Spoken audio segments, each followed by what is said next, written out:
बॉम्बे में, उनके पिता बड़े पुलिस अधिकारी थे, तो बॉम्बे में उनका बचपन। तो अभी बीते दिन मेरी बिटिया भी, उसने पिताजी की इस किताब का उल्लास की नाव, जो मेरी हिंदी में है, मूलतः मैं हिंदी लेखक हूँ, तो उल्लास की नाव का ट्रांसलेशन उसने पेंगुइन के लिए वो किया, the queen of Indian pop. तो कुछ बात हो रही थी।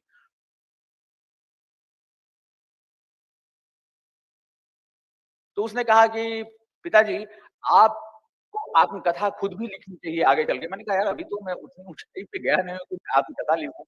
तो मैंने कहा कि आत्मकथा लिखने में मुझे कुछ डर लगता है। पता नहीं हुआ कहीं आत्मश्लाघा, आत्म-प्रशंसा की सीमा में ना चला जाए और लोगों को लगे कि क्योंकि जल्दी लोग अपनी कमियों के बारे में लिखना नहीं चाहते और दूसरे भी अगर लिखें तो उस पे नाराज़ हो जाते हैं। तो बेटी ने मेरे कहा, इसका मतलब है आप अपने आप से ऑनेस्ट नहीं हैं। आपको डर लगता है कि आप ऑनेस्ट अपने आप से हो पाएँगे कि नहीं।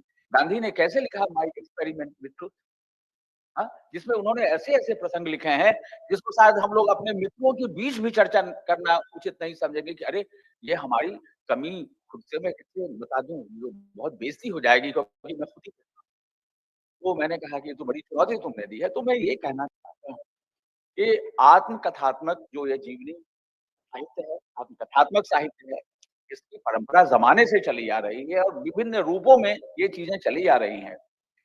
और मुझे भी, चाहे मैंने कहा ना शेखर एक जीवनी हो, चाहे शरद बाबू का श्रीकांत हो, चैत्रहीन हो, या शरद देवरा का मैंने कहा ना आकाश एक आप बीती, इस तरह की चीज़ें हैं। तो मैं आपसे कहना चाहता हूँ कि उषा उत्तुप के बारे में, जैसे उदाहरण के लिए, क्योंकि मैंने उस पर काम किया है उस किताब पे, तो मैं आपको कायदे से कमलेश जी, सुप्रीम कोर्ट की बहुत एमिनेंट लॉयर हमारे सामने बैठी हैं, तो उषा उत्तुप जी बचपन से बड़ा आकर्षण था उनके गानों को लेकर के। गानों को लेके इस प्रकार था कि बचपन और जो किशोरावस्था होती है, उसमें लोग बहादुरी वगैरह की चीज़ें पसंद करते हैं और आँसू पसंद नहीं करते हैं। जो कोई रो रहा हो 10 आदमी बैठ के तो लगता है कि यार मतलब क्या करें? ऐसा। तो जब हमारी माँ, नानी लोग फ़िल्म देखने जाती थी और लौटती थी, तो मैं पूछता था कि अच्छा तो फ़िल्म कैसी लगी? तो वो लोग आँसू पोंछते हुए कहती थी, फ़िल्म बहुत अच्छी थी, हम लोग बहुत रोए। तो मैंने कहा तुम लोग रोने जाती हो क्या फ़िल्म? तो मैं बच्चा था, तो मुझे लगा कि क्या गज़ब बात है, ये रो भी रही है, कह रही है बहुत अच्छी फ़िल्म थी। जबकि हमारी पसंद के हीरो थे दारा सिंह, जो वीर हनुमान और फला-फला रोल में उस समय के धार्मिक फ़िल्मों के नायक दारा सिंह जी थे। 68 में संवित सरकारें भारत में बनी। देखिए परिदृश्य में कैसे-कैसे ईश्वर पात्रों को तय करते हैं, उनका स्थान सुनिश्चित करते हैं। उषा उत्तुप 69-70 में ही क्यों आई? क्यों छाई? क्योंकि वो 70 का दशक आंदोलन का, देश में करवट का समय था और गुजरात से लेके चिमन भाई सरकार के खिलाफ में वहाँ छात्र आंदोलन शुरू हुआ। उसकी आग बिहार तक फैली। हमारी बहुत बड़ी लेखिका है सुजाता प्रसाद जी और इन्होंने जयप्रकाश नारायण पर किताब लिखी है। जेपी मूवमेंट फिर शुरू हो गया, वो लहर जो फैली वहाँ से छात्र आंदोलन की, वो उसके बाद जाकर बिहार में फैली और फिर तो समझिए कि आंदोलनमय हो गया, इमरजेंसी आई, क्या-क्या हुआ सब आप सब परिचित हैं। उसमें एक इनकलाबी आवाज़ आया, जीते हैं शान से, मरते हैं शान से। रंभा हो, लेकिन प्यार से जी लोगे उतनी। तो साहब वह मैं मानता हूँ कि रिवॉल्यूशन था, कॉल ऑफ रिवॉल्यूशन था उषा उत्तुप के इस गाने में। वो इंदिवर का लिखा ये गीत है, अ, जितनी तुम प्यार से जी लोगे, तो इंदिवर का ये लिखा हुआ गीत है और उषा उत्तुप ने उसी तरह गाया और वो एक कॉल था देश के युवकों के लिए। तो हम लोग ये मानते हैं साहित्य में, तो वही साहित्य अमर है जो यूथ को रिलेट कर, यूथ जिससे अपने आप को रिलेट करते हैं, वही साहित्य अजर अमर है, क्योंकि हर वर्ग, हर पीढ़ी का युवा अपने आप को उस साहित्य से रिलेट कर पाता है। मुझे लगा कि भाई लोग पूछते भी हैं, अभी भी पूछते हैं कि आपने उषा उत्तुप को ही क्यों चुना? तो ये मैं आपसे कह रहा हूँ कि वॉइस ऑफ यूथ है, वॉइस ऑफ रिवॉल्यूशन है और इसलिए आज तक लगभग 80 वर्ष की उम्र में उषा उत्तुप स्टेज शोज़ कर रहे हैं, ये मादा है। तो देखिए, लेकिन मैं आपसे ये कहना चाहता हूँ कि जीवन रस क्या है? तो बड़े विद्वान कहते हैं कि भूमि भूमि, जन और संस्कृति। भूमि, जन और संस्कृति, इस त्रिभुज में ही जीवन का रस है। और अगर आपको जीवनी या आत्मकथात्मक साहित्य का लेखन करना है या आपको उसका अध्ययन करना है, तो आप ये तीनों ढूँढेंगे उसमें। क्या एक लेखक चाहेगा भूमि, वो आदमी कहाँ का है? किस माटी का है? काजू हमारे बिहार में नहीं हो सकता है। वो गोवा में होगा या वो पश्चिमी घाट के इलाके में होगा, तो वो कॉफ़ी की खेती हमारे उत्तर प्रदेश में नहीं नहीं हो सकती है, साउथ में होगी। तो अब भूमि और उससे निकला हुआ जन और उसकी संस्कृति। अगर यह इन 3 बिंदुओं को जब हम बहुत ही गहराई से और संवेदना से जब हम छूते हैं, जैसे गया, बिहार को जो लोग जानते हैं और मैं समझता हूँ अंतर्राष्ट्रीय स्थल की जगह है गया और गया में लोग पिंडदान करने जाते हैं पितरों को। वहाँ की नदी अगर गए हैं या आपने सुना हो, फल्गु नदी रेत की नदी है, सुना है? एक नदी की नदी होती है, लेकिन रेत की नदी है। आप आपके वहाँ बालू है, एक सूखी पड़ी नदी है और सूखी पड़ी नदी में जब पिंडदान के लिए आप जाते हैं, बालू हटाते हैं, जल निकलता है, जल निकलता है। तो वहाँ का जो मनुष्य है, गया का अगर के मनुष्य के जीवन पर अगर आप लिखिए, तो आपको लगेगा कितना रूखा है, कितने रेत से भरा हुआ आदमी है ये, लेकिन ज़रा कुरेदिए ना उसको, ज़रा कुरेदिए उसको, जल निकलेगा, जल निकलेगा। कहते हैं ना लोग कहते हैं मुझे पत्थरों के दिल जैसा, मैं मोम हूँ, तुमने मुझे छू कर नहीं देखा। मैं मोम हूँ, तुमने मुझे छू कर नहीं देखा। तो रेत को छूइए तो जल निकलेगा उसमें से। जीवनी आत्मकथात्मक ये साहित्य, तो मैंने कहा जन, संस्कृति और भूमि, इसी त्रिभुज में जीवन का रस है और इस त्रिभुज में ही हम लोगों को चक्कर लगाना है कि कहाँ है जीवन का रस, कहाँ है वो सुरभि। कहते हैं हमारे प्राचीन ग्रंथों में कि भई हे पृथ्वी, आपके भीतर आपका सुगंध, आपकी सुरभि कमल पुष्प में समाई हुई है। हे पृथ्वी, पृथ्वी सूक्त में है, हे पृथ्वी आपकी सुरभि कमल में समाई हुई है। कमल की वो ये भी सुरभित कर रहे हैं। प्रश्न है कि हम जब जीवनी लिखते हैं और आत्मकथात्मक साहित्य लिखते हैं, जी, कथा लिखते हैं। अगर ऑनेस्टी से लिखें, मैं आपको बताऊँ एक प्रसंग बहुत रोमांचक मेरे लिए रहा, जब मैं सेकंड मीटिंग के लिए उषा जी के पास कलकत्ता गया। वो कलकत्ता में रहती हैं, उनका वहाँ स्टूडियो है, स्टूडियो वाइब्रेशंस। तो सेकंड मीटिंग में उषा जी ने मुझसे कहा, "विकास जी, मैं बहुत परेशान हूँ, मैं अपसेट हूँ।" ये वर्ड था, "मैं बहुत अपसेट हूँ।" मुझे लगा कि भाई इतनी सीनियर पर्सनैलिटी, तो लगता है फर्स्ट मीटिंग में मैंने इनसे कोई गलत सवाल तो नहीं मिलते ही उन्होंने कहा कि मैं बहुत अपसेट हूँ। तो मैंने छूटते कहा कि क्या मैंने कोई पिछली बार कोई गलत सवाल कर दिया था क्या? जो शायद आपको बुरा लगे? बोले नहीं, नहीं, मैं इसलिए अपसेट हूँ, कुछ ऐसी बातें हैं जो आप नहीं जानते होंगे और मुझे क्योंकि मैं आपके जीवनीकार हैं, मैं आपको अपनी सारी कमियाँ और अच्छाइयाँ मुझे सब कुछ बता देनी चाहिए। आगे आपका विवेक तय करे कि आप उसमें क्या रखें और क्या ना रखें। और तो मैंने कहा उन्होंने कुछ बातें बताई। आपको पता है मैंने कहा एक बात के बारे में थोड़ी-सी जानकारी है मुझे बट किताब के पहले मेरा कोई दावा टॉल नहीं है लेकिन उषा जी के बारे में गूगल-वूगल कुछ भी आप करते, आपको डिटेल नहीं मिलता। इस किताब के बाद ही वो सारे डिटेल्स आने शुरू हुए उनके निजी जीवन, परिवार वगैरह, वगैरह। तो साहब बताया उन्होंने। उन्होंने कहा अब आपकी विवेक पर है। तो मुझे जिन पर जिनकी जीवनी, जिनकी कथा लिखनी है, उन तथ्य का प्राण नहीं जाए, गौर करें, तथ्य का प्राण नहीं जाए और उस पात्र का सम्मान नहीं। तो लेखक की ये चुनौती हो जाती है, कि तथ्य का प्राण आप मत लीजिए। मैंने लिखा उसको और उनके बारे में लिखा, आपने कहा आप थोड़ा निश्चिंत हो जाएँ आप। मैं उसको यूँ लिखूँगा कि आपको या आपके पढ़ने वाले को कहीं से यह एहसास नहीं होगा कि इनके व्यक्तित्व में कोई क्षरण है या कोई कमी है ना? और वो किया। तो इसलिए ये मैं कहना चाहता हूँ कि और उषा जी को जब मैंने किताब लिखने का तय किया, तो मैंने पहली मीटिंग में ही उनको एक बात कह दी थी। बहुत बेबाक हैं, वो जो गाने गाती हैं तो बहुत स्ट्रॉट, उसमें कोई बहुत अलाप या लहरी कुछ आपको नहीं मिलेगा। सीधे शुरू, सीधा। तो साहब जैसे भीष्म साहनी अपनी कहानियों में लिखते हैं, वो सीधे शुरू हो जाते हैं।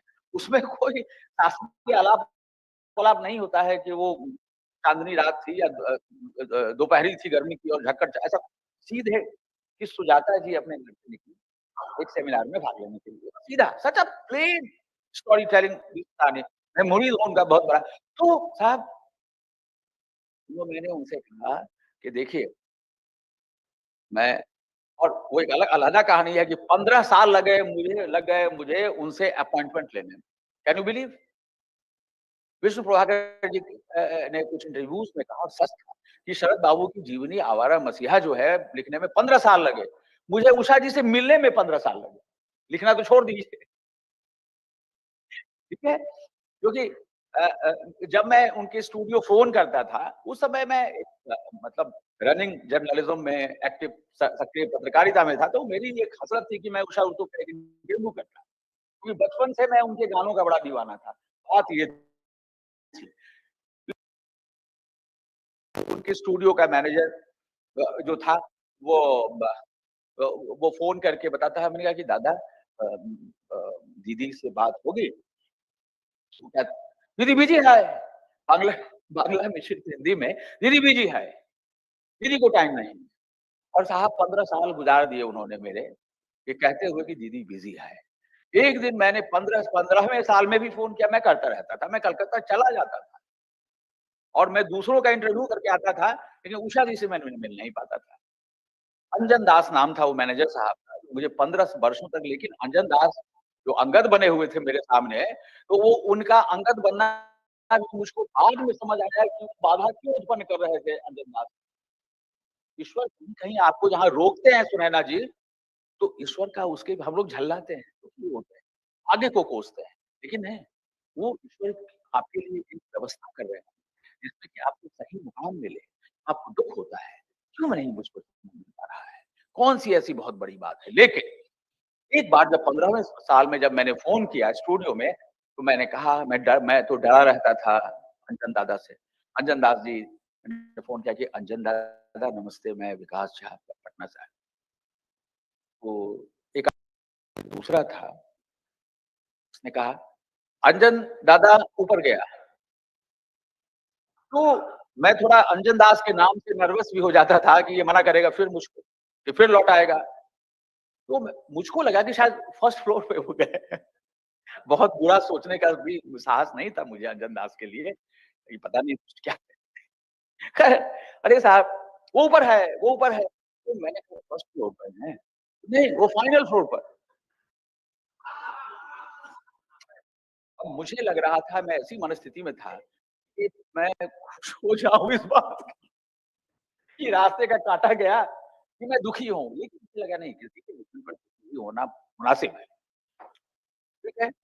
उन्होंने उन दिन सज्जन ने उठाया उनके स्टूडियो के मैनेजर ने, उन्होंने मुझसे कहा कि देखिए मैंने थोड़ी-सी दास्तान बताई उनको, दुःख भरी दास्तान, 15 वर्षों की कथा। उन्होंने कहा कि भाई इस आदमी का तो गज़ब पेशेंस है, जवाब ही नहीं है, अजब जिद्दी आदमी है ये।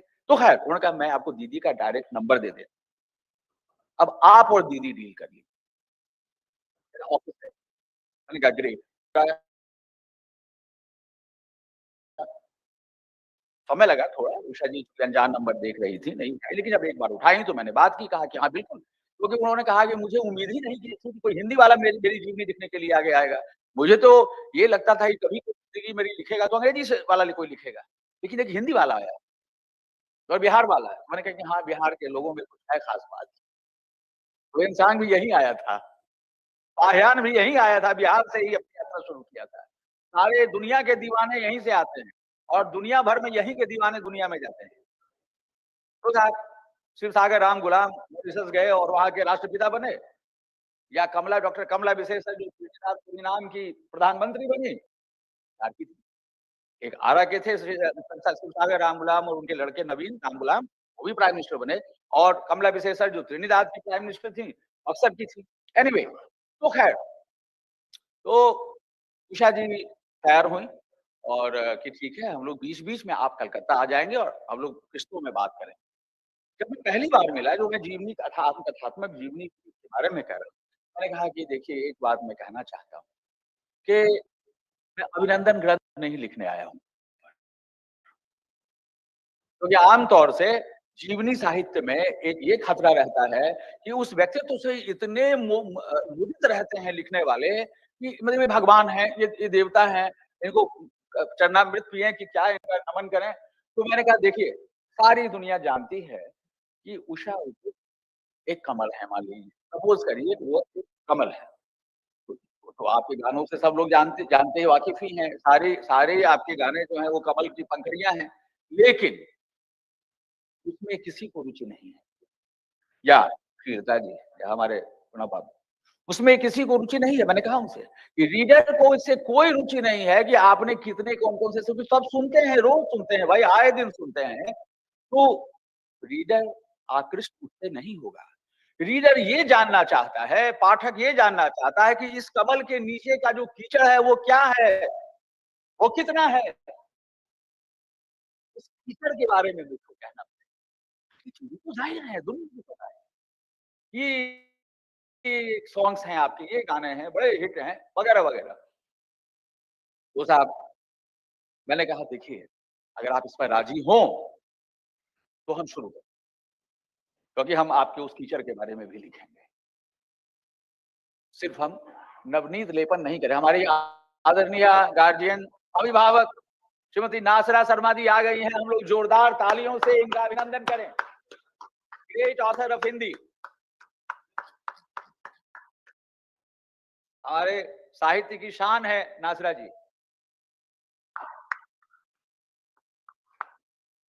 ट्रैफिक जाम की वजह से गाड़ी रास्ते में देर हो। तो मैंने यही कहा, पूछा उत्तुप जी से, "कैसी हैं अंजू?"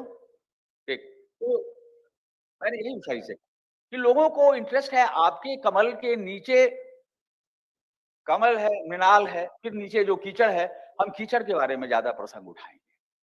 ये नहीं कि कीचड़ उड़ाएँगे क्योंकि कीचड़ के बीच भी रहकर कमल पर कोई कीचड़ का एक बूँद भी नहीं आता है।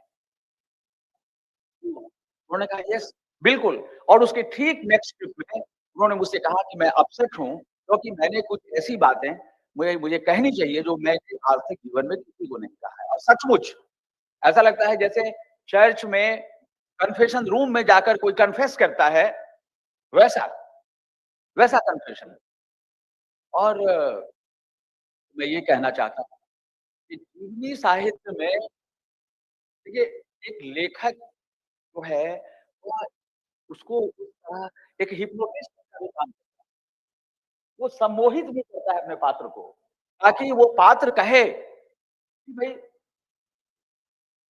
बहुत ज़्यादा लंबा हो गया है, खत्म कर। हिंदी वालों को कुछ अधिक बोलने की आदत भी होती है। मैं खत्म करता हूँ। तो साहब मैंने कहा कि ये सारी कहानी है आपकी, वो मैं लिखूँगा और वो राज़ी हुई। वो राज़ी हुई और उसके बाद उल्लास की नाव जो वो किताब वो तैयार हुई और उसको फिर अंग्रेज़ी तर्जुमा आया और वो सब जगह उसकी हुई। लेकिन मैं आपसे ये कहना चाहूँ कि जीवन के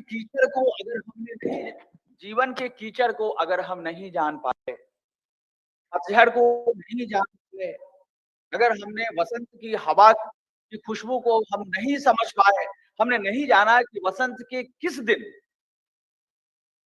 प्रकृति अपनी ऊँची से फूलों में रंग भर हमने अगर नहीं जाना, ये फागुन है, हमने अगर नहीं जाना कि फागुन का वो 3 दिन, वो गज़ब का तूफ़ानी दिन होता है, हमारे महान गीतकार आदरणीय रघुनाथ जो हमारे अग्रज कहेंगे, आपके गीतों में कहते भी हैं।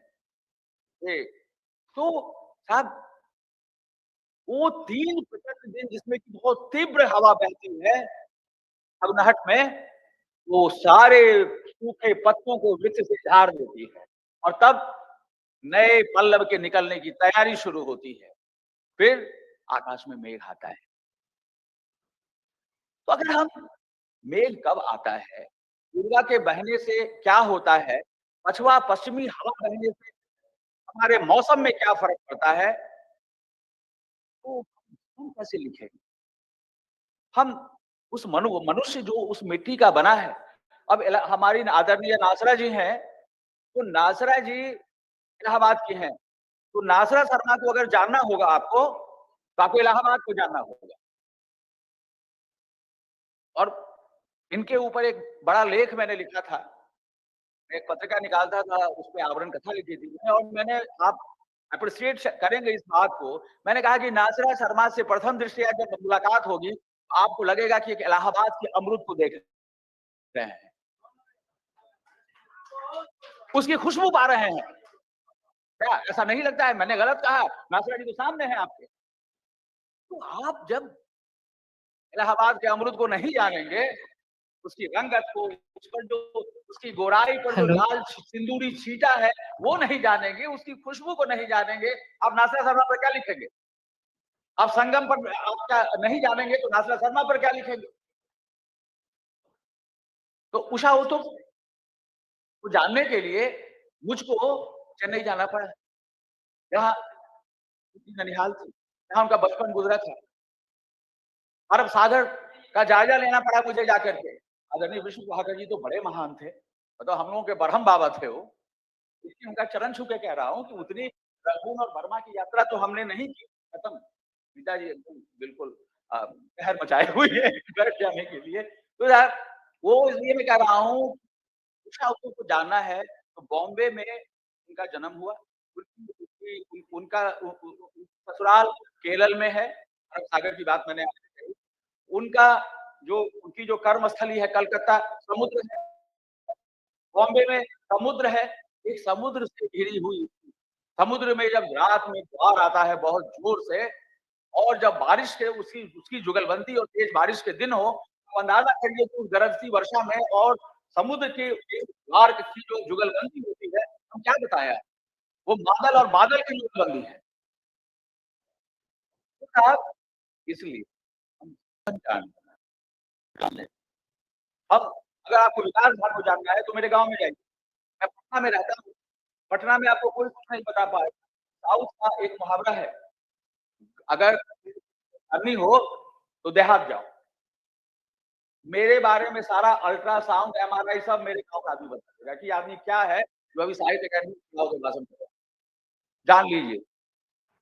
तो इसलिए सबसे पहले आत्मक साहित्य हो या जीवनी लेखन हो, ये जो कुछ भी है, वही फिर हमने कहा, भूमि, जन और संस्कृति के त्रिभुज में परिक्रमा पड़ेगी। बहुत-बहुत शुक्रिया, बहुत धन्यवाद। ज़्यादा वक़्त लिया है, आपकी शुक्रिया।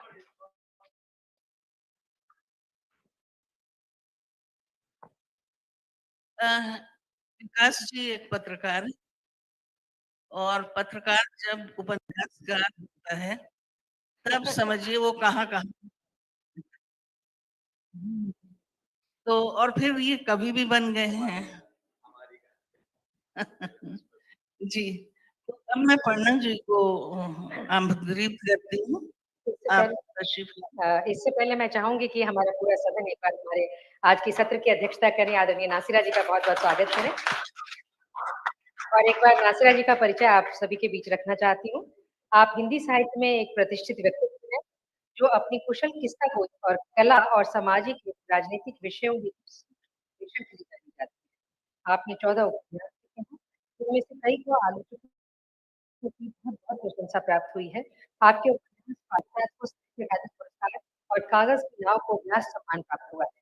आपके प्रमुख कहानी संग्रहों में शामी कागज और सपना के 40 चोर शामिल हैं।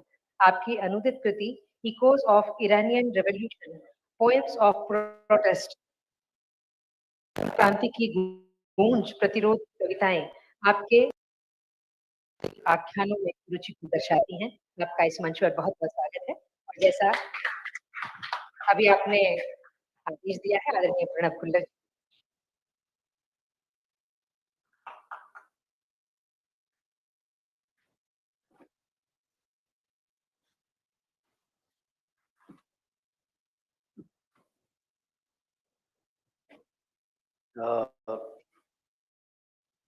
बोलने से पहले आपसे कह दूं कि अंग्रेजी में बोलूंगा क्योंकि हिंदी में विकास जी ने तो काफी विकसित रूप से आपको बताया है.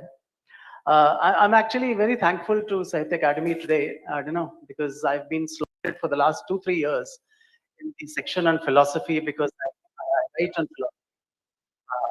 But somehow this particular session has taken me back to my roots in literature. Because I come from a literature background, primarily.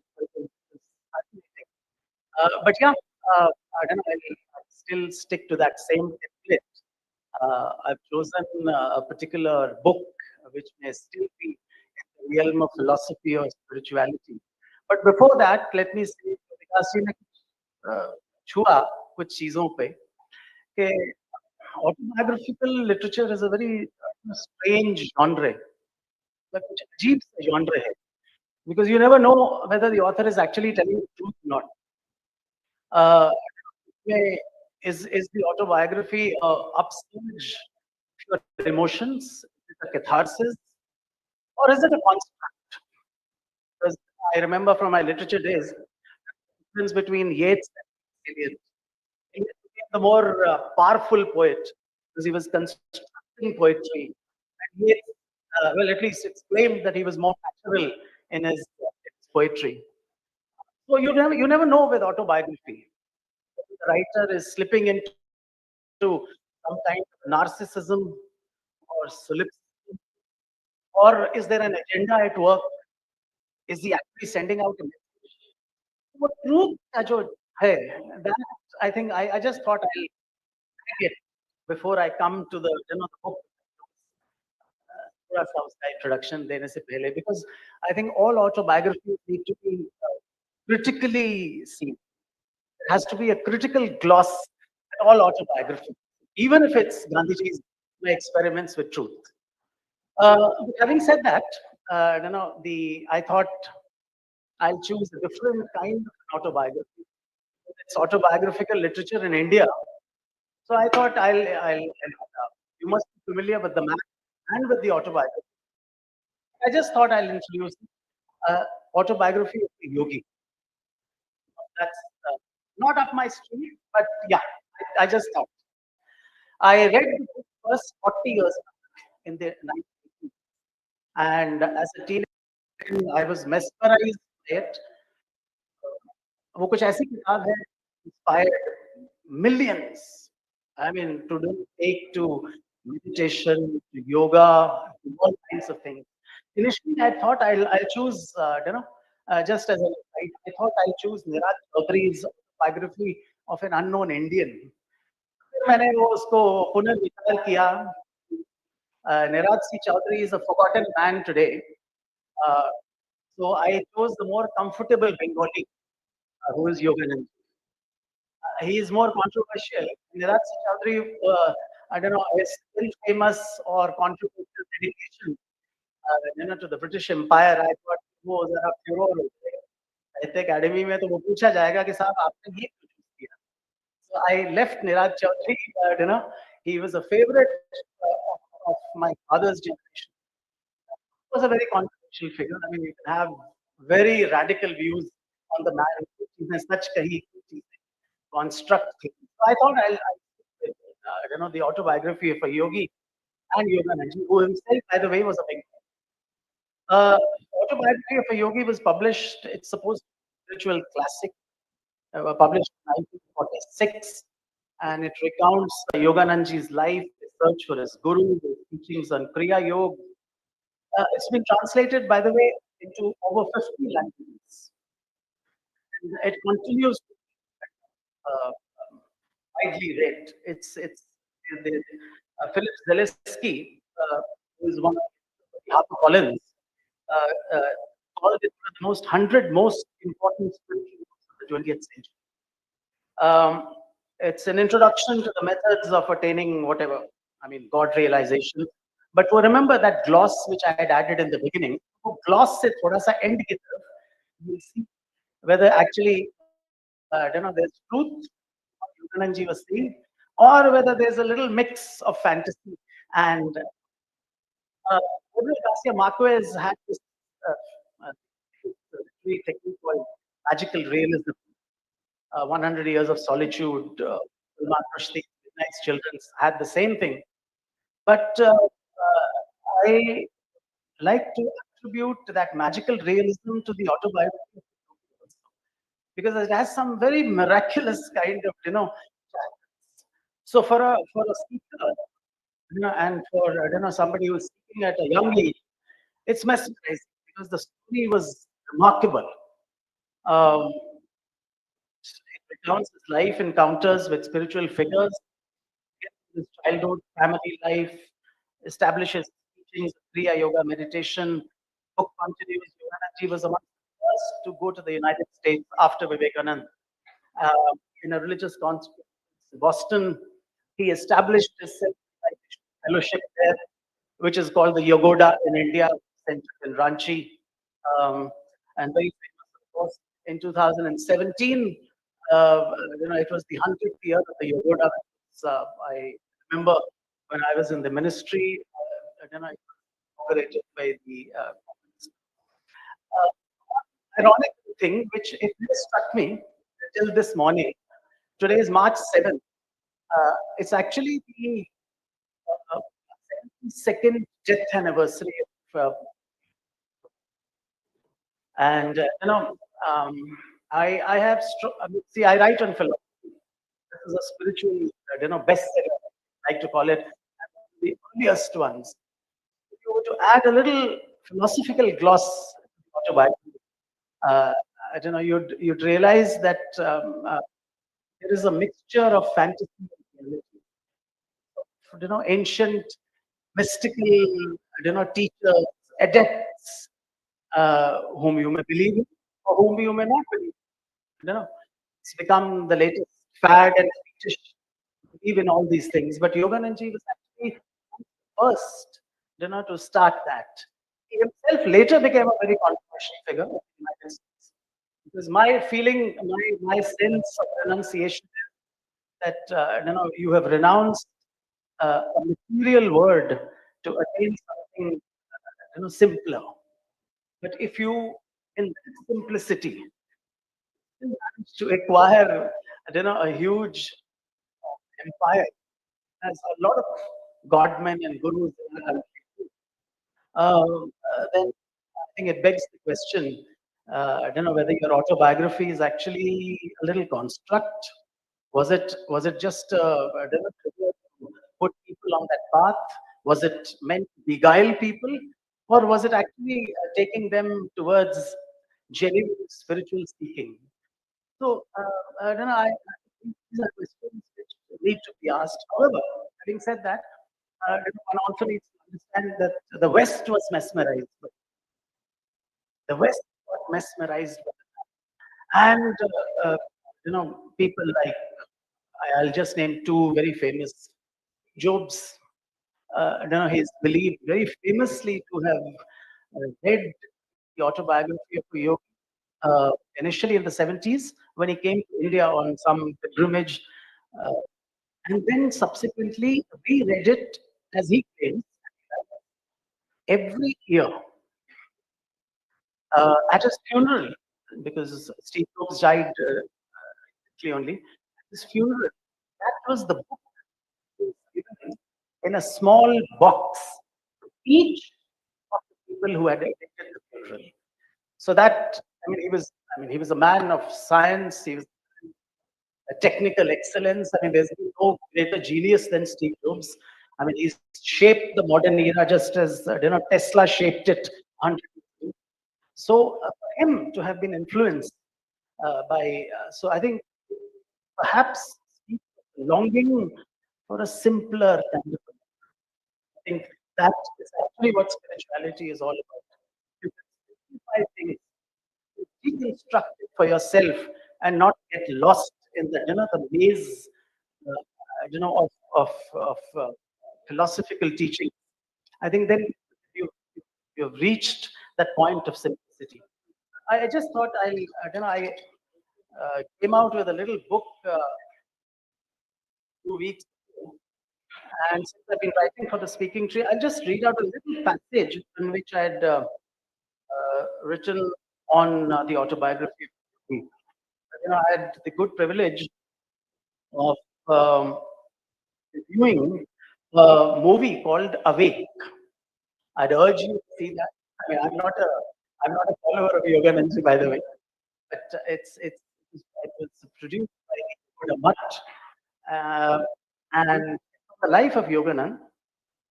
It's um, it's an unbelievably uh, beautifully made movie, but it's a biopic.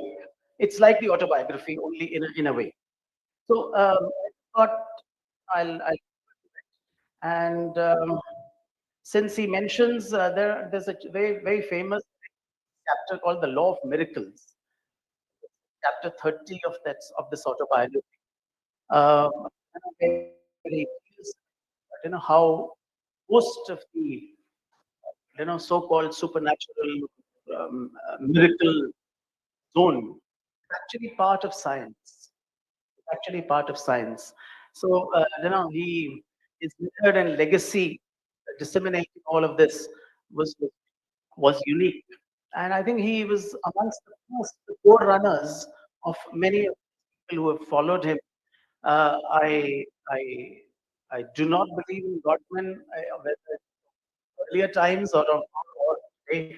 Vivekanand was unique because of his intellectual abilities, and I think because he had actually a mission. Now you can, I don't know, work it both ways, whether there was something in these people or not. Because if you see the moral fabric of society, it's gone down. So it begs the question whether these people have any relevance or not. Although I write on such things, but my literature, I think, forces me to ask these questions still. Whether they're ex-vice chancellor Nalanda University, there, been to Nalanda. Buddha also, wherever you have organized religion, that's my personal explanation. But then, who am I to say that?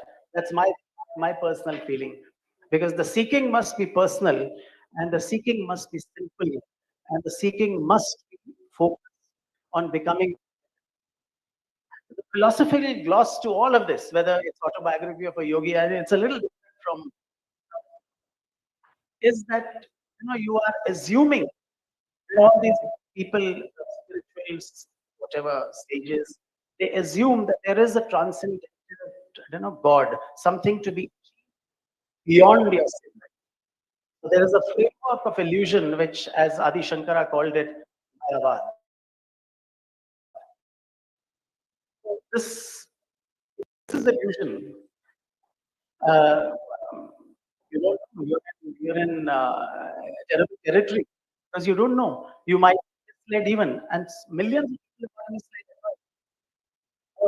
I thought I'll put a different notion, a philosophical notion of immanence. Spinoza began with that. This notion of transcendence, you have to take a leap of faith. Either you take that leap of faith, you don't. But in the notion of immanence, means that creation itself is an impulse. It's there in Tamil Shaiva, by the way. It's there in Guru Nanak. I was inside. Forget, I mean, the musical part of it, separate. I think Nanak was amongst the few who understood that spiritual upliftment is possible here and now as a householder. And in fact, very, very famous dialogue called Siddha Ghosh.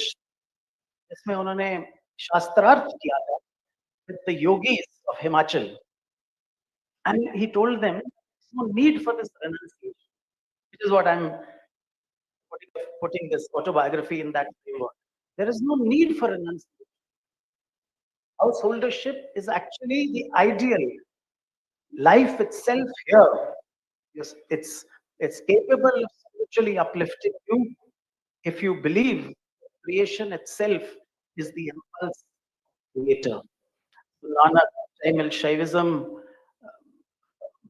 or Aurobindo, all of J. Krishna, Murthy, all of these mystics and philosophers, I think, have laid down a different framework than what Yogananji actually did. For autobiography, I just thought I'll present something different, take the beaten track of literature only, I don't know, political figures. Spirituality is also a very potentially hazardous territory. So I thought autobiography of a, by the way, it's still 500 million and counting the copies of it. So you just imagine that on this planet, I mean, nearly 25% of the people have actually read this and have actually been influenced by it, one way or the other. You may not believe in it, I may not believe in it, or I may believe in it, but that's not the point. The point is that it's somehow attracted, you know, uh, people in their seeking. So I just thought I'll close with a famous quote from J. Krishnamurti, that the mind which goes into itself, I think, goes on the real pilgrimage, which there is actually no return. I think that self-inquiry, the Upanishads say, Athato Brahma Jigyasa. Therefore, the inquiry into Brahma, that actually is at the heart. And our philosophy wisdom is at the heart of all arts, literature, and the flowering of all our culture. Emotion and culture can be a driving force. It comes from, from our philosophers and mystics only. Uh, through centuries, I think they have laid down the template, which most of us, I think, are still following. Intellectually, I think very rich. If you were to take somebody mentioned in my bio, Shankara, Ramanuja, and uh, Madhavacharya, you can view them as um, pillars of Hinduism, but that's not my take on it. They were actually great scholars. They wrote bhashyas which are incomparable. I mean, we don't read them anymore, whether in Sanskrit or in English. That's a separate matter. Intellectual giants. It's just that, I don't know, since we were writing within a particular tradition, so we tend to slot these people in that tradition only. They were beyond tradition. Go into their works. Anyone. I mean, Buddhism has Vasubandhu, um, and Ashwaghosh, and they're all scholarly works. I don't know. So Yogananji, while I got mesmerized, teenager, yes, my journey of 40 years, the reader's journey is normally from belief to disbelief. My journey of 40 years, I think, vis-a-vis autobiography has been from uh, uh, belief to disbelief. Actually, it's from the reader is from to get onto the book. But my own journey, I think I've become a little more skeptical of all of these autobiographies. Anyway, thank you.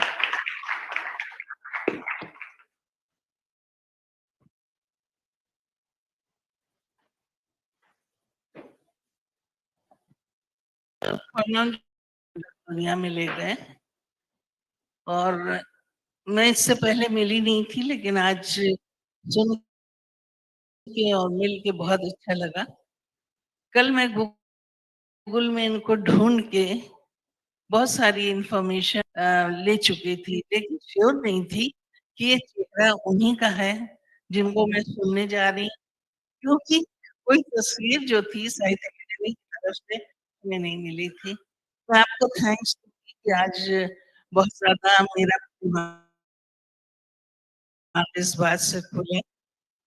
अ, इसके बाद मैं सुजाता को बुलाना चाहूँगी। सु तकरीबन 45 साल हो गए, आज सुजाता को मैंने देखा है और हमारे प्रोफ़ेसर विमल प्रसाद जी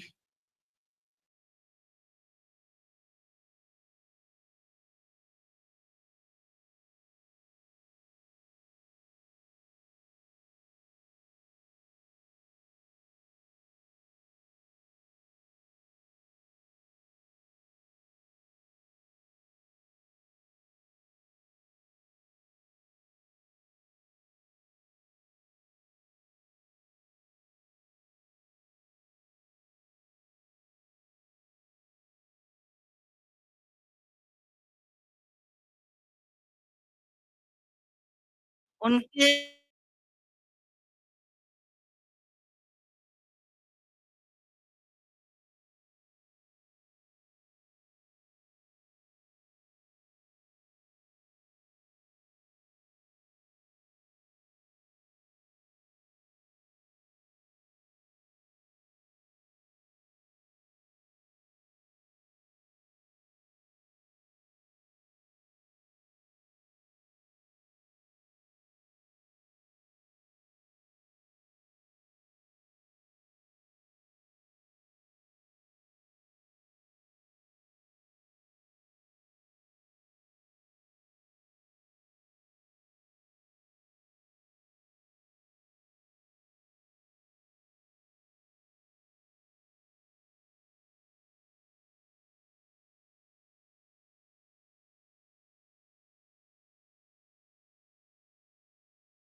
कहानी सुनाती थी। मैं बोलती थी, "आप बिल्कुल ठीक हैं, हम आज शाम को घर जा रहे हैं।" So I told him कि आप बिल्कुल ठीक है, you will be writing this biography, I'm sure you'll write it. But if for some reason you're not able to write it, then I'll write it. ये it was a dubious promise to her father. और इसको भी लिखते वक्त at some points I felt that, my father's life was sort of interjecting, yeah, somewhere, it was coming together with JP's life. हो सकता है कि I was a huge romantic और ये मेरा ख्याली पुलाव था या जो भी था. But I used to feel that, and I was not writing. It was my father who was writing the book. अब I told you that I've written down what I want to say. I मैं 3 या 4 अनूठी पुस्तकें हैं, उनका ज़िक्र करना चाहूँगी बहुत जल्दी से. Writing an autobiography is somewhat like self-portrait. मुझे लगता है, हो सकता है कि मैं आजकल visual art world में बहुत ज़्यादा हूँ इसलिए, but I feel it is somewhat akin to creating a visual art form.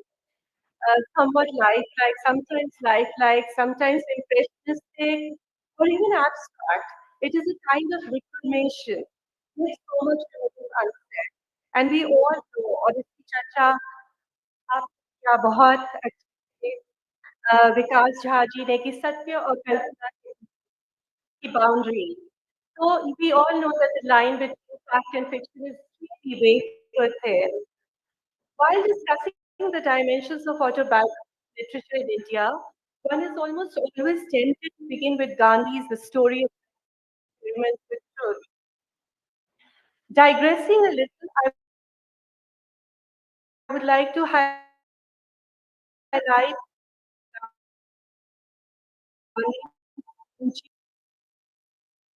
Restless as Mercury, My Life as a Young Man, edited by Gopal Krishna Gandhi and brought out by Aleph in 2021. It is a three-dimensional autobiography. Brings together Gandhi's original autobiography, contextual writing outside the orbit of the autobiography contained in the monumental list. I would say priceless collected through 100 volumes of available Gandhi heritage total. Accounts of his experiences revealed eyes into his contemporaries. His first biographer, Joseph Doe, his close associate, Khullar, and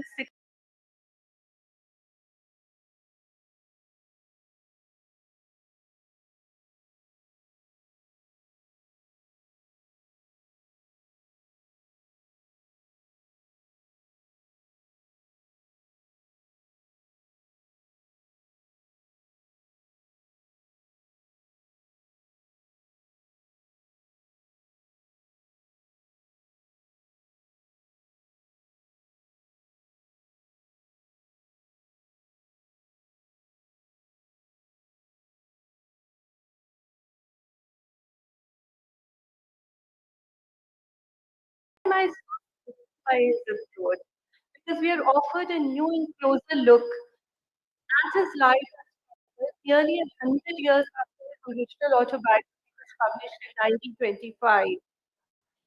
Restless and Mercury is how his sister Galia described the young Mohandas in Gujarati.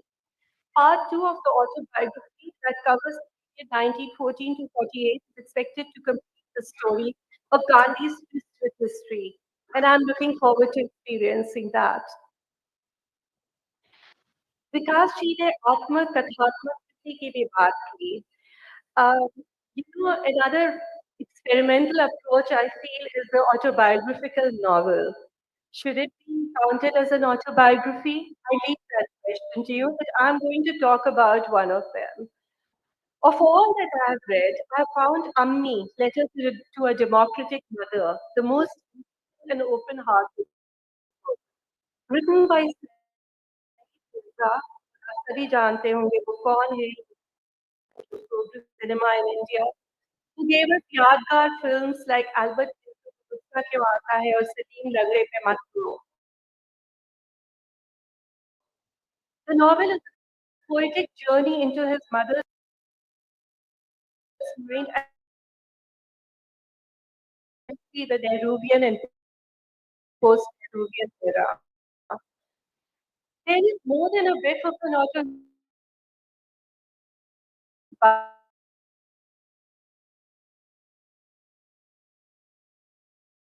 autobiography also in his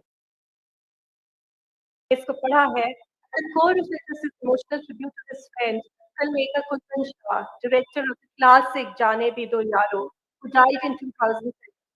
उनकी दोस्ती बहुत पुरानी थी और बड़ी दिलचस्प थी. ये उनके फिल्म और टेलीविजन इंस्टीट्यूट डेज की दोस्ती थी. उन्होंने दोनों ने को डायरेक्ट किया एक टीवी शो भी जिसका नाम था नुक्कड़. आपने शायद देखा होगा.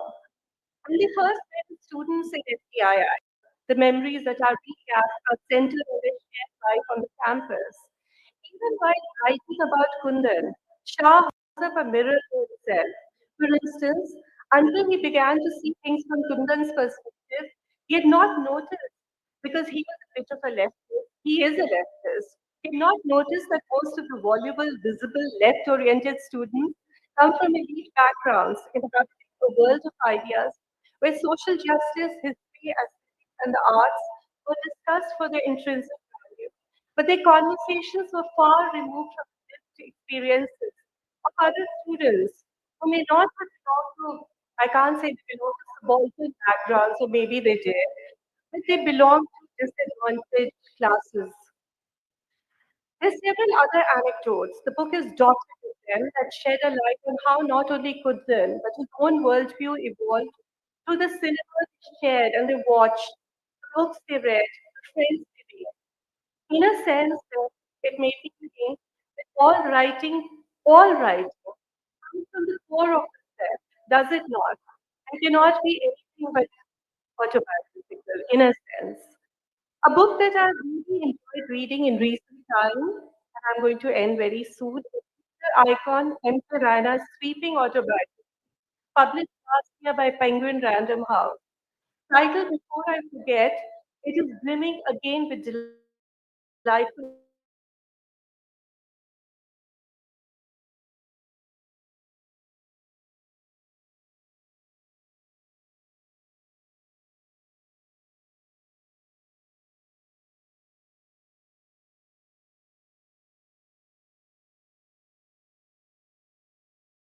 anecdotes and reflections on his life and work.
Theatre, Act 4, movingly and rivetingly evoked.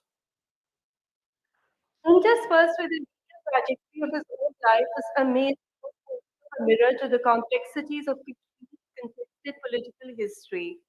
The tragic and fleeting rupture of its body politic, the dense militarization, and the ferocity of violence and its many iterations, and gives one a sense of, and I'd like to quote my favorite author, I keep saying, Hilary Mantel, that it gives one a sense of history listening and talking to itself, sometimes even singing to itself. In many ways, it also reminds one of Vladimir Nabokov's autobiography, Speak Memory. And I would like to end with by quoting Vladimir. He called his writing a scientific attempt to unravel and trace back all the tangled threads of his personality. This is perhaps what most autobiographies aspire to do. Thank you.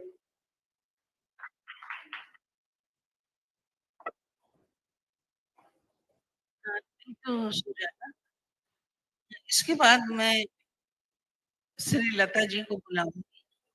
इत्तेफाक से उनकी दोनों किताबें मेरे सामने हैं। हाँ, this kind of child, और इसमें मजे की बात यह है कि इन्होंने अपनी बेटी के बारे में लिखा है। ज्यादातर हम लोग आदत है हम लोगों की, लोग अपने माँ बाप पे लिखते हैं या अपनी जिंदगी पे लिखते हैं। तो अभी बताएंगी कि इस किताब में क्या है। और दूसरी किताब है there woman in a single room house. क्योंकि मैं चश्मा नहीं लगाए हूँ इसलिए मान के चलिए। तो इनसे भी भेंट मेरी गूगल पे हो चुकी है और बहुत अच्छा लगा कि अब मैं इन्हें सुना।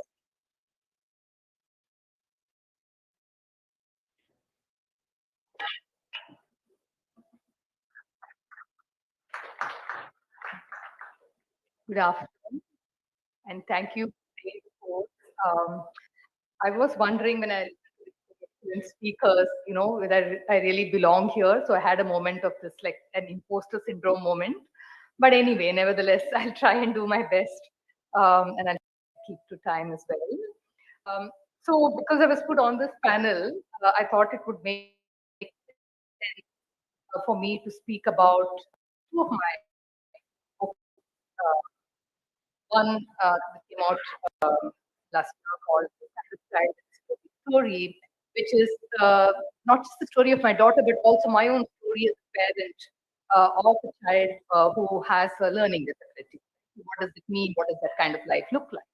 And my poem, Three Women in a Single Room, a collection that Sahitya Academy published more recently, also draws very heavily on life, right? And in a sense, I think Sujata just mentioned this also, you do wonder, like, I think there is no writing that can happen outside of the orbit of life experience. I think life trumps it all. It's sort of that's the richest material ever. And I think if you look away from it, you write in a way that's not for the, it's not true to yourself. I don't think the writing on some level you have to mind that self. You have to mind self, and yeah, it may not be objective, but I don't think objectivity is really the point of it. The point of literature is emotional truth, right? So I think that's what, as writers, most of us aim to do when we're writing from our own life. So, what does it mean to have this autobiographical element, and how does it sort of impact the writing life? How does gender come into it? How does being a parent or being a mother specifically to all of that, or being a daughter, how does that come into it? Right, these are a few questions I just sort of perhaps touch upon. And also, what does it, as I said, what does it mean to be a writer in the middle of all of this madness? What does it mean for a writer to inhabit this difficult, increasingly challenging world, all its complexity, its materiality? What does a creative life look like for a woman, right? This is the question I started to ask myself uh, after many years of living that. And like, so what does it really mean? So this is a question which confronted me, and perhaps it confronted some of the others in the room as well. And I think each of us finds our own way to navigate the situation, being in love with a creative life, which perhaps what the world doesn't seem to care about, except maybe in these tiny little islands. So one inhabits this world all the time. If you're a woman, you inhabit it more strongly, right? That because there is uh, no way of looking away from your child, right? There's no way of looking away from the suffering of, say, of the little people that you bring into this world, or my, you know, yeah, children and so on. So what does it mean? So what does it mean for women to inhabit this real this world because they do so much more strongly than women, than men, as the domestic. So paper and pen have their own materiality. The human mind doing the thinking is already shaped by this world of domesticity, this world of family, this world of being a parent, right? And that world seeps into everything we do. And it sort of colors it. And I initially, for many, many years, when I was studying mother, and I was trying to make sense of my mother's discipline, I was trying to get her through all of the school years, very tough years. And I was also trying to pull off my career as a professor. I was trying to sort of also the household, and also hold on to my writing life. Right? Felt like perhaps my writing life, the ball that I was dropping all the time, that I wasn't good enough writer for some reason, right? Again, an imposter syndrome, like the moment when I saw these three people have brought out these biographies. But I think the thing is, the point is, there is really no escaping from who you are and from the life situations you're in, and then you'd better make it.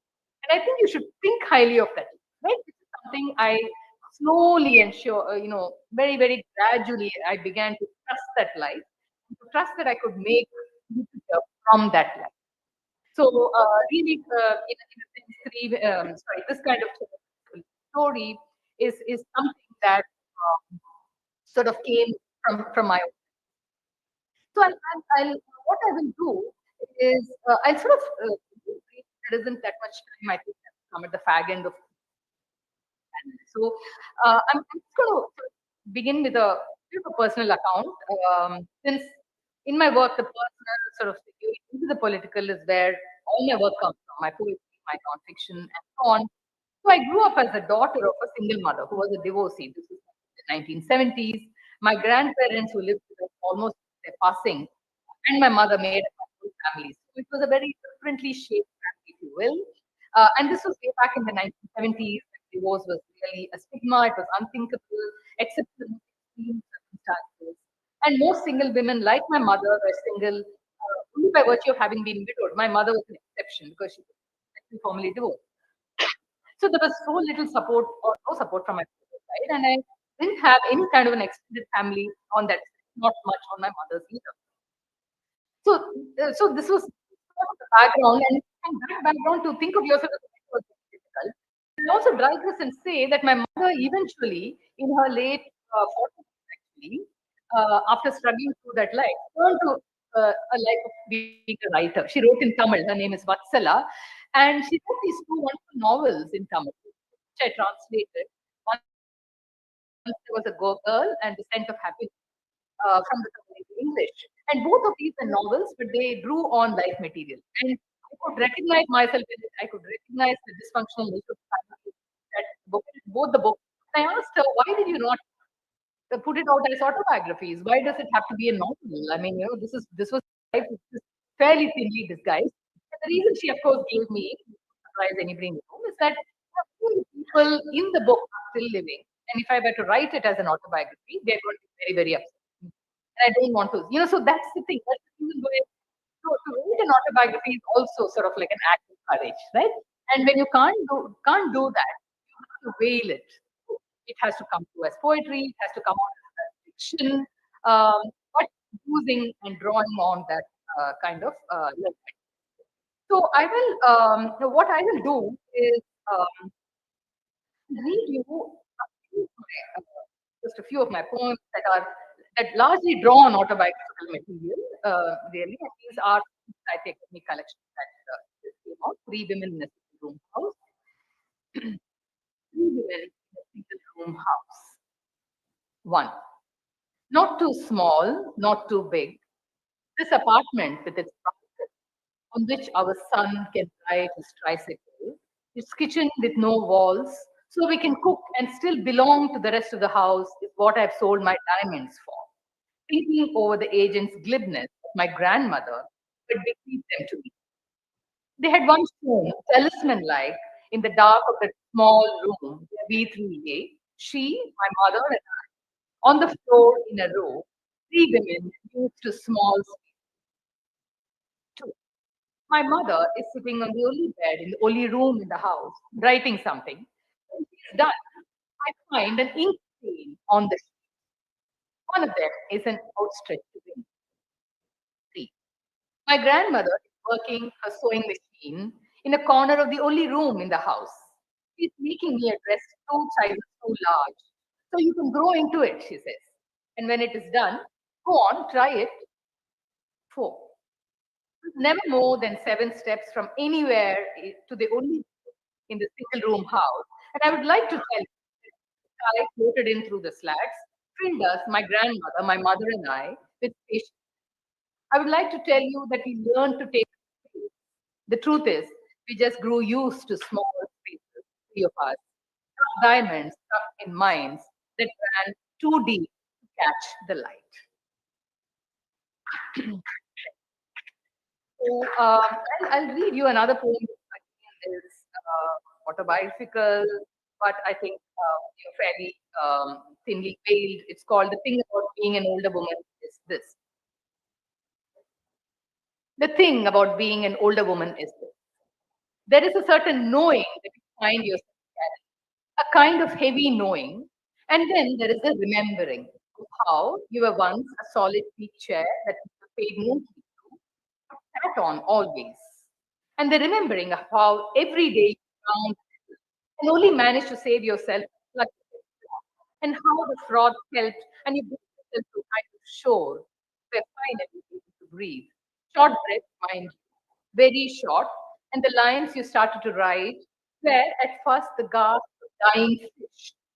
But then you found that people didn't have to be written the way laundry had to be done, the way children had to be raised, but that you must write the poems you must write, gently and with love for yourself. You must release yourself into what you do. For until you do that, the knowing is going to be heavy. Sand that has snuck into the hem of your skin, lint that has stuck to your soul and won't come off. I'll maybe I'll stop by reading a short excerpt from my book, The Parent a young person now with a learning disability. And you'll be glad to know she's doing well. But the book was written at a time, parts of it at least were written at a time when things were really quite hard. Give me a moment.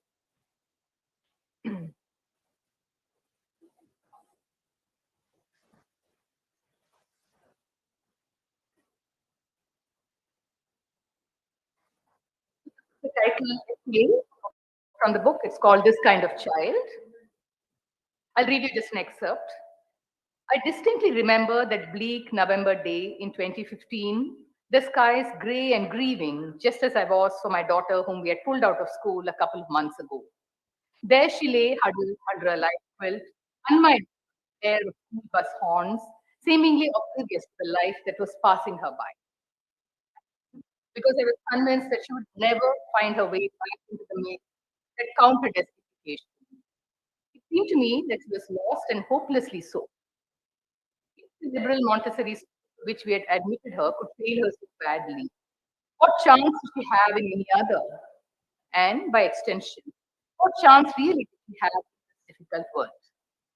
She had joined India's millions of left behind children, and it didn't seem to me at the time that she would ever catch up with the rest. Dyslexia, or whatever it was that passed for it, had failed her. It had tripped her up. As I sat at her bedside that morning, it occurred to me that my daughter had no place to turn to, that the 4 of us, her father, her mother, her grandmother, and I, would somehow have to come back. Home was the only school that would take her. My daughter was 9 when we took her out of school. I couldn't help thinking of her first day at school. She had gone in with sparkling eyes and feet that danced to music that only she could hear. My husband's aunt remarked once that she was like a small butterfly with a light and happy movement. All through the early school years, I had read and to my son stories and poems at bedtime. And whenever the opportunity presented itself, my son had become an independent reader at some point. The transition had been so smooth, so organic that I barely noticed. As for my daughter, she really enjoyed listening to the stories I read, knew them all by heart. She had a great sense of the spoken word, often spoken and had sound literary judgment, except that reading and writing did not come to her easily. By the time she turned 7, I was quite certain that something was amiss, but there was a reason why she wasn't getting around to reading, even though she was obviously bright and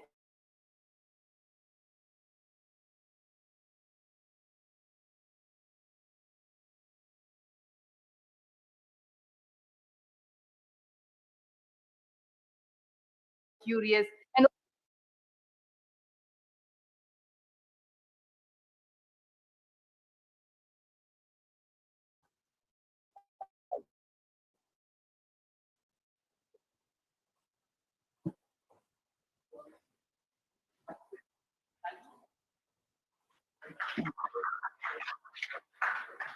are we out of time? I think I'll then say. Okay. Just give me a minute. I think. Yeah, so I'll just conclude with a concluding paragraph of the essay. Over the years, what struck me about my daughter is her ability not just to survive, but also to thrive even in the most difficult of environments. It has become more and more clear to me that she has decided to let that label go, the label of dyslexia, and that she does not identify as one. In her own story, that inaugurates this book, the word dyslexia makes its appearance only once. More and more, I'm beginning to see that it is the environment that creates and exacerbates disability, a fact that goes for all the people who are its victims. Thank you so much for your patience. Thank you for your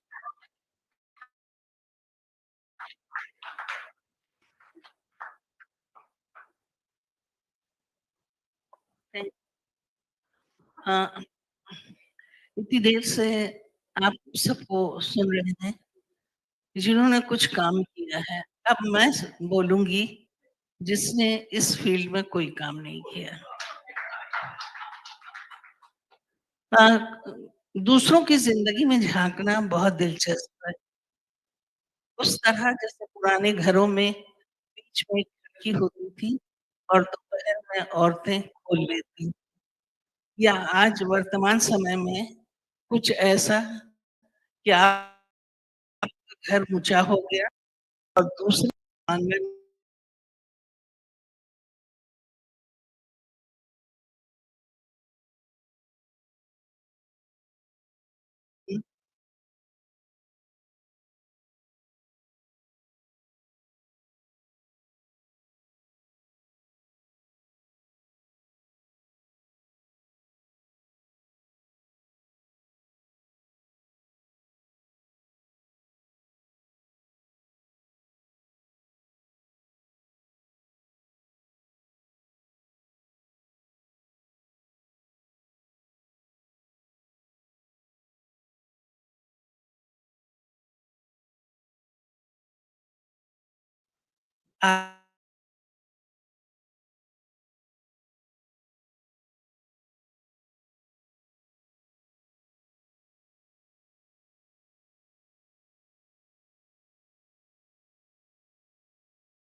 आई जितनी दूसरी भारतीय भाषाओं में आई। कुसुम अंसल की पहली autobiography आई और उसके बाद एक सिलसिला हो गया। और मैं अगर देखिए तो दलित लोगों ने जब अपनी ऑटोबायोग्राफी लिखी तो हम उनके दुखों के ज्यादा करीब चले गए। जो सहानुभूति हमको थी उससे वो सहानुभूति डबल हो गई। उसके बाद हम देखते हैं कि इधर काम तो बहुत हुआ है थर्ड जेंडर पे, लेकिन थर्ड जेंडर ने खुद जब अपना लिखा और अपने एहसास को बयान किया तो हम ज्यादा परेशान हुए और हमारी आंखें खुली।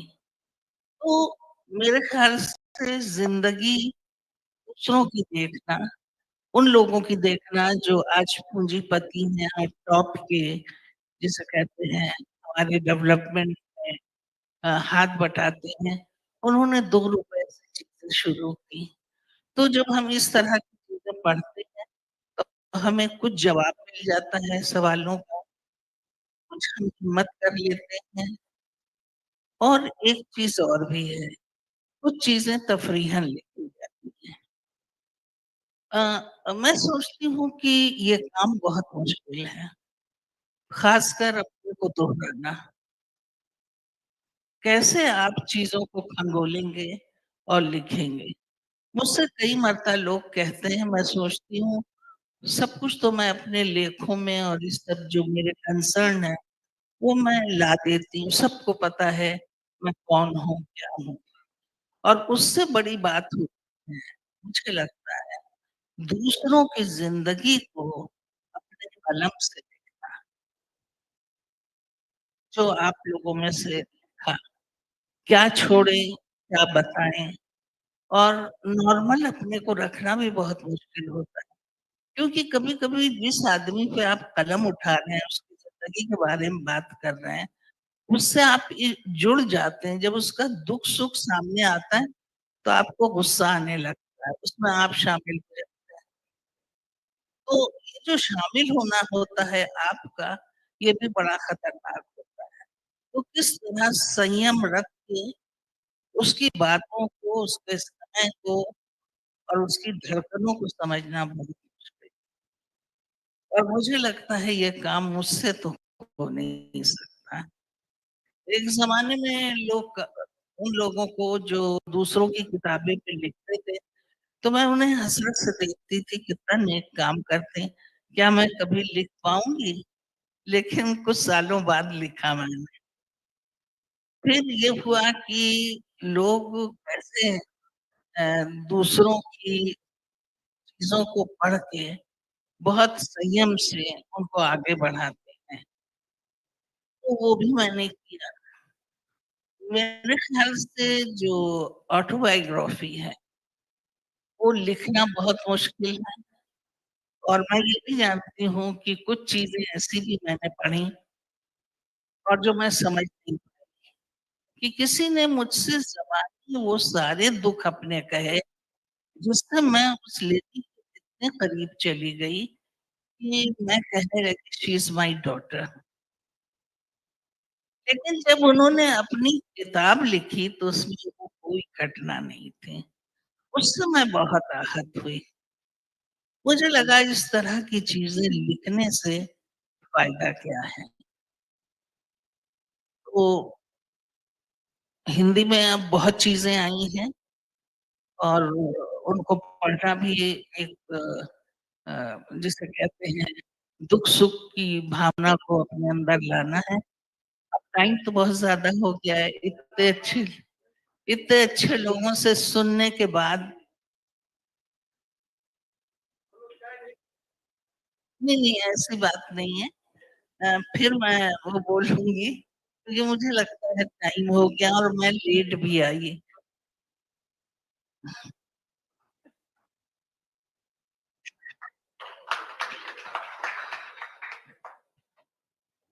यहाँ पे जिन लोगों ने अपने भावनाएँ और अपने अनुभव साझा किए हैं, उनको देख के लगता है कि कितनी तकलीफ से वो गुज़रे होंगे और कैसे उन्होंने अपने को दूसरे में डाला होगा और उसको समझा होगा। विकास झा ने उपन्यास भी लिखे हैं और जो इन्होंने लिखा उषा जी की किताब उषा की पसंदीदा सिंगर तो हैं ही हैं और जब एक सिंगर बहुत कामयाब हो जाता है या कोई शख्स, तब आप उसके ज़ख्म नहीं देखते। जब वो ज़ख्म खुलते हैं, तो वो आदमी 2 तरह का दिखने लगता है। तो अक्सर लोग नहीं चाहते कि उनकी ज़िंदगी का वो हिस्सा खुल के राइटिंग में आए जो उन्हें कमज़ोर भी कर सकता है, ये भी कर सकता है। सुजाता ने जो कलम उठाया और सुजाता ने जो बातें इस वक़्त कहीं, वो बहुत तकलीफ़देह है किसी अपने के लिए। आप कलम उठाइए और उसका दुःख लिखिए। मेरी माँ जब बीमार थी, तो मुझे लग रहा था कि वो सब मुझसे चाह रही हैं, जो इन्होंने मुझे पालने में लगाया है। केयर है, दुःख है और बहुत बेचैनी है।